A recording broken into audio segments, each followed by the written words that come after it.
নমস্কার, টুম্পা স্টার কিচেনে সকলকে স্বাগত। আজকে বানাবো একটা নতুন রেসিপি, আর পুরো রেসিপিটা দেখতে থাকুন।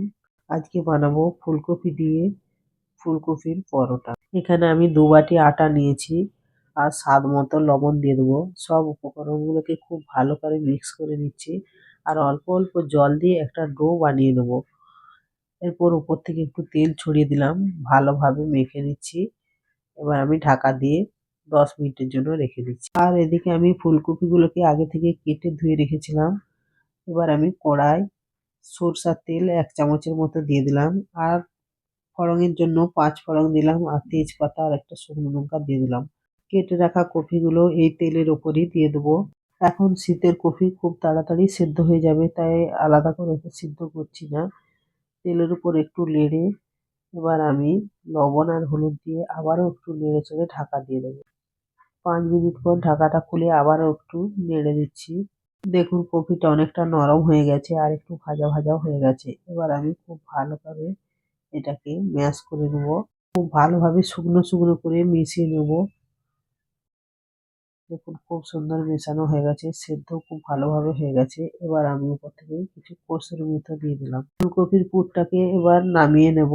এই শীতে ফুলকপির পরোটা অসাধারণ খেতে লাগে, আপনারা অবশ্যই একবার বানিয়ে দেখবেন। দেখুন পুরটাকে এইভাবে শুকনো শুকনো রাখতে হবে। এবার আমি আটাটাকে আর একটু ভালোভাবে মাখিয়ে নেব। এবার আমি একটু বড় বড় করে লেচি পাকিয়ে নেব। দেখুন এইভাবে সব লেচিগুলোকে পাকিয়ে নিচ্ছি। এই পরোটাটা বানানো খুব সোজা, আপনারা অবশ্যই একবার ট্রাই করে দেখবেন। খুব সহজেই বানানো যাবে আর সকলেই মন ভরে খাবে, খেতে অসাধারণ লাগে। দেখুন সবগুলো প্রায় হয়ে গেছে। এবার আমি এর ভেতর পুর ভরে নেবো। এখানে আমি 5টে লেচি বানিয়েছি।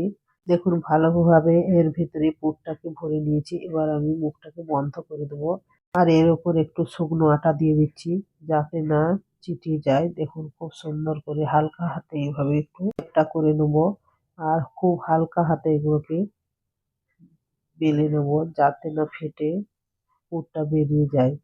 খুব হালকা হাতে বেলতে হবে। দেখুন একটা বেলা হয়ে গেছে। এইভাবেই সবগুলোকে একটা একটা করে বেলে নেব। আর এদিকে আমি তাওয়াটাকে গরম করতে দিয়েছি। তাওয়াটা গরম হয়ে গেছে, এবার আমি পরোটাটা দিয়ে দিলাম। প্রথমে পরোটাটাকে এইভাবে ভেজে নেব, তারপর অল্প করে একটু তেল দিয়ে দিচ্ছি। এবার তেলের উপর খুব সুন্দরভাবে ভেজে নেব। একটু অল্প আঁচে পরোটাটাকে ভাজতে হবে, নাহলে পুড়ে যাবে। দেখুন এক ধারটা লাল হয়ে গেছে, দু ধারটাই লাল লাল করে ভাজা হয়ে গেছে। এবার আমি উঠিয়ে নেব। এইভাবেই সব পরোটাগুলোকে ভেজে নেব। দেখুন দেখতে কত সুন্দর লাগছে, খেতে অসাধারণ লাগবে। আর একঘেয়েমি পরোটা খেতে ভালো লাগে না, তাই নতুন কিছু বানালে ভালো লাগবে। অবশ্যই আপনারা একবার বানিয়ে দেখবেন। আর যদি রেসিপিটি ভালো লাগে তাহলে লাইক কমেন্ট শেয়ার করবেন, আর অবশ্যই সাবস্ক্রাইব করে রাখবেন, যাতে ভিডিও ছাড়ার সঙ্গে সঙ্গে আপনাদের কাছে সবার আগে পৌঁছে যায়।